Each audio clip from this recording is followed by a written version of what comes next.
Chelsea fans, let's breathe in because it's happened again.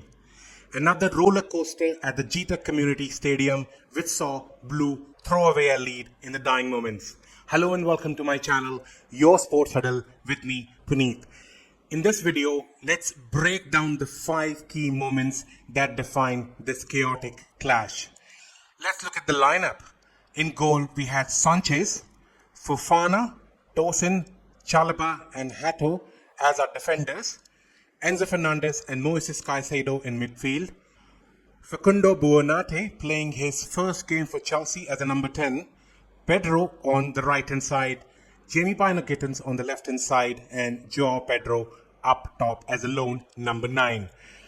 Before we dissect, first let's welcome Facundo Buonate, who's come as a loanee from Brighton. He played the first half for Chelsea against Brentford. He was tidy with his, close control, passing range, low center of gravity, and quick turns, which is ideal for beating the press. Yes, we understand that he's not 100% physically fit, but as he tread along, he could be a suitable alternate to Cole Palmer, as and when we wanted Cole Palmer to be rested, like Maresca did in this game. There was some disappointment also, as Mark Guihu did not even feature in the first 20, because somehow Maresca decided that George needed to gain some confidence. It's the same George who was 3 weeks back on his way to Fulham. If it wasn't for this last minute, objection from Fulham's transfer strategy and him staying back in Chelsea, he could have been a Fulham player. But our low numbered line after Liam Delap's injury, in Mark Guihu, I thought he could have played, and we may not have started the game like the way we did against another low block. We've been facing low blocks ever since the Premier League has started, and you needed somebody like a number 9, a strong physical number 9 who'll pin back the defender, especially when somebody's playing a back 3 system at Brentford, at West Ham, at Crystal Palace, you name it, everybody has the same sort of strategy against Chelsea. But Facundo isn't just a squad player in my opinion, since he's also been added to the Champions League side. I think Chelsea fans, you'll be surprised, this kid is special. Now let's dissect the 5 key moments which created this chaos at the G-Tech Community Stadium. Number 1 is Chelsea's poor defense. Right from the outset, a back 3 of Fofana, Tosin and Chalaba were not in sync, and because Fofana was playing on the right hand side, he's come back into this Chelsea team after 6 months of absence due to his injury record, and playing him on not his familiar position is also another key. Why I was when I was watching the game, I thought the first 10-15 minutes Chelsea are going to concede, because the right hand side was looking really weak, which is obviously not his natural position. And that is exactly what happened in transition when Kevin Schade took on Wesley Fofana. Wesley Fofana did not have the pace or the recovery run. He was poor at tracking. There was no urgency, which left Tosin isolated.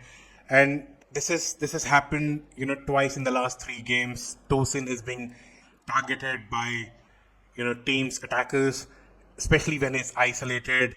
He's back to the goal, unfortunately concedes a goal, and that is exactly what had happened. There has to be some sort of solution from Maresca this time around.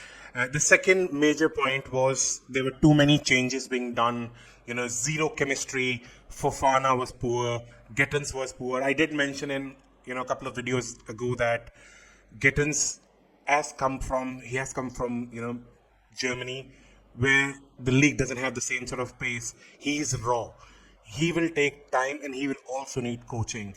When you play in the first 45 minutes against Brentford's low block and you do not have the directness to go after those defenders, it's going to create chaos. He was always passing it backwards, and everybody realizes in the first half that it's not going to work. So this kid will need definitely time to acclimatize into this league.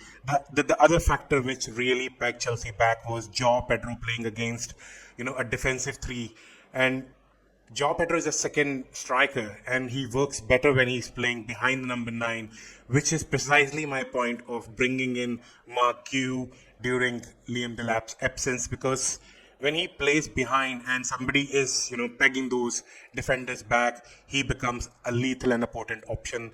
But unfortunately, the first half ended with Chelsea, conceding one goal in transition from Kevin Schade.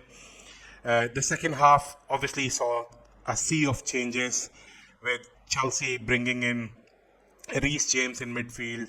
At one point in time, it was 4v3 against Brentford, and Brentford forward were finding it really difficult to mark any of those Chelsea defenders, which sort of created the room for Chelsea to peg them back, in transition. And right at the clock of 55 minutes, we brought back Cole Palmer, who was injured in the last 3 weeks. He is Chelsea's talisman, and he showed that in the first 5 minutes of his arrival. You could see the timing of his run and the way he finished that goal so coolly with his left leg, bringing Chelsea equal to Brentford's 1-1. And I thought, from this position onwards, Chelsea should really pack them back. Even though Chelsea did have a wonderful second half compared to first, I thought when Garnacho came in the last 12-14 minutes of regular time, he showed his creativity, he showed his technique to perfection. He's somebody who runs off the ball and has a technique of cutting it back, which obviously was crucial in Chelsea's second goal when he pre-assisted and Chelsea's best player in Moises Caicedo shoot a rocket.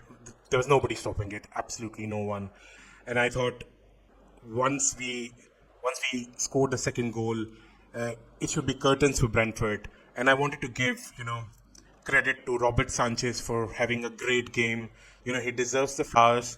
There was times when Robert Sanchez was at his weakest, but of late somehow he has pulled himself back and he's trying to bring Chelsea closer to where you would expect a Chelsea goalkeeper to be. Still a long way to go, but at least a progress being made, and he deserves all his flowers for that. And finally, the fifth and the most crucial thing was Chelsea's struggle against, the set pieces. A set piece nightmare, in the dying stages, 93rd or 94th minute.